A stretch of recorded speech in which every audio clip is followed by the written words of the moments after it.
Bonjour à tous, nous sommes ici pour une interview de la chenille Les Papillons qui fait son grand retour à la foire du trône. Nous sommes avec son propriétaire Monsieur Durand, ici dans la caisse. Pouvez-vous nous parler un peu de la chenille Les Papillons s'il vous plaît? Oui, bien sûr. Écoutez, c'est un manège qui date de 1936, qui a été rénové cette année.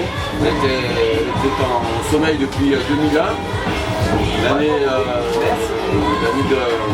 mes parents ont vendu en 2001, donc ils ont vendu la tournée mais gardé le manège. Donc elle était dans un hangar et l'année dernière, on a décidé de la retaper et puis de la ressortir pour une nouvelle aventure, on va dire. Et quel est le constructeur de la chenille Les Papillons? Alors le constructeur c'est Charles Gossetti.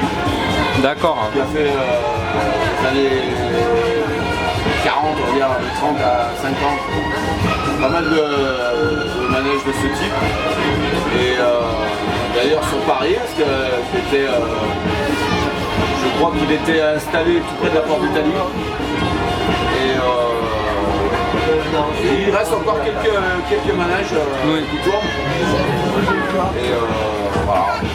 Et ça fait combien de générations que vous avez la chenille Les Papillons? Écoutez, moi, mon grand-père l'a acheté en 1960. Après, il y a eu mon père qui l'a repris en 65, quand il s'est marié. Et ensuite, moi qui l'ai repris avec mes enfants l'année dernière. Et alors, il y a eu quoi comme modification depuis l'acquisition de la chenille Les Papillons? Quel était le thème au départ et qu'est-ce qu'il y a eu comme changement ensuite? Il y a eu pas mal de changements. Vous doutez bien que depuis le temps, d'origine, on va dire qu'il reste le rail, les chevalets, la charpente qui est restée d'époque, en bois, on va dire. On a changé pas mal de bois quand même, mais le style du manège n'a pas tellement évolué par lui-même. Après, il y a les mécaniques. Au début, c'était bac à sel, après, c'est passé dans les années 80 hydraulique, avec 4 moteurs hydrauliques sur des bras corps. Ah, donc c'est un entraînement à 4 voitures, c'est ça? Voilà, il y a 4 moteurs hydrauliques sur les bras. Et ensuite, la capote qui était à l'époque à câble. Là, elle est passée à capote à air avec un compresseur. Ensuite,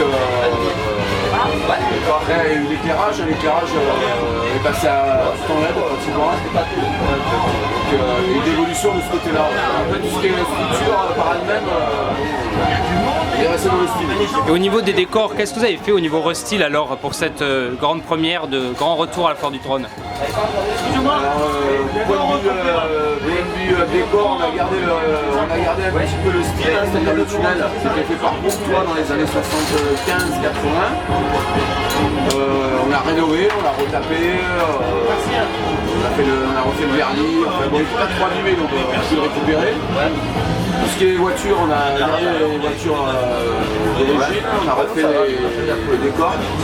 D'ailleurs, on peut voir que vous avez gardé les décors vraiment d'une façon un peu ancienne, c'est voulu du coup? Voilà, c'est tout des décors faits à la main, c'est pas tout au pinceau, donc ça a été très long ça à retaper. C'est toutes des voitures en fer forgé, donc il a fallu poncer, c'était vraiment du boulot. Il a fallu voiture, la sellerie qui a été refaite, les garnitures, on a eu pas mal de boulot là. Si je me trompe pas, on a pu suivre l'avancée du restylage sur notamment les réseaux sociaux.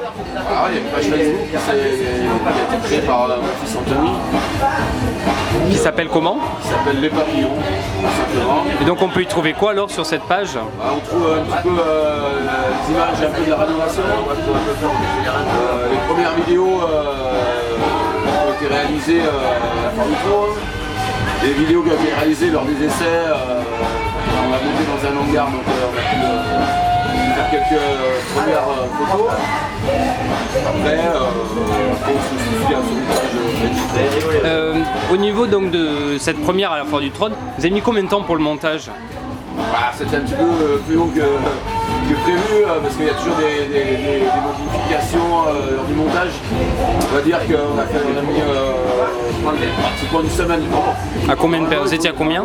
3-4 jours, mais là on était 5 jours. D'accord. Et la chenille Les Papillons est équipée de quoi au niveau musique, sonorisation? La sonorisation, Electro Voice. Electro Voice. Et vous avez combien de satellites et de caissons? Alors on a 6 satellites. Et pour l'instant on n'a pas mis de question de base. Voilà. D'accord. Comme ça, puis on verra par la suite. Et du coup, la chenille Les Papillons est tout en LED alors? Ou pas encore? Oui, tout en LED. Hein. Tout a été fait en sorte que l'électricité ait le minimum de consommation. Et l'ampérage, alors justement, il consomme combien? À l'origine, à la base, on était à 90 ampères en triphasé, et là, on est tombé à 60 ampères. D'accord. Surtout de moteur au démarrage qui donne beaucoup d'énergie, mais après, ça va. Alors on peut voir que sur la chenille, si on regarde bien, elle ne possède pas deux bosses, puisqu'il y en a donc une troisième alors.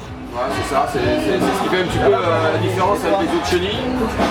C'est que celle-ci, il y a un chemin de roulement un petit peu différent des autres. On a une grosse bosse à l'arrière du manège, qui monte à 4 mètres. Ah oui, justement, j'avais posé la même question que je vais vous poser à l'Himalaya pour son interview des 70 ans. Est-ce que le montage se fait différemment du coup, vu qu'il y a une troisième bosse par rapport aux autres chenilles? Disons que moi déjà, par rapport à, par exemple à l'Himalaya, j'ai pas de charpente élévatrice, donc le montage est carrément différent. Donc, mais après, non, c'est le montage toujours pareil. Et les étapes du montage, alors c'est quoi? Il y a les voitures, il faut les mettre les unes après les autres, ça se passe comment? Alors moi, elles sont toutes montables, hein, donc elles sont en 6 parties. Donc, monte un côté, monte le deuxième côté, le dossier, on assemble le plancher, les grilles, enfin bon, il y a quand même pas mal de boulot sur les voitures, c'est pas des monoblocs. Si dedans ils le font, ils le refont après. Un petit morceau.